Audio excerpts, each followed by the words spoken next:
Hi friends, in this video I will be showing an easy way to remove and insert PET bottle into soda maker. First let me open this soda maker. We need to press here. See, it has opened. Then we need to turn this PET bottle to left side. Just turn this PET bottle to left side. So let me rotate it to left side.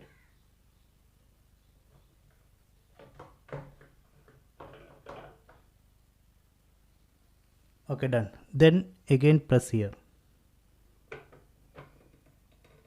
Then we can take the bottle.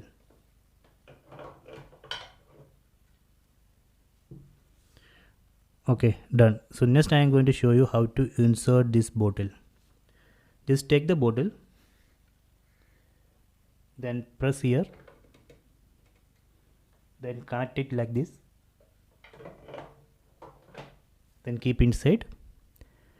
Then we need to rotate the bottle to right side. Just turn this bottle to right side.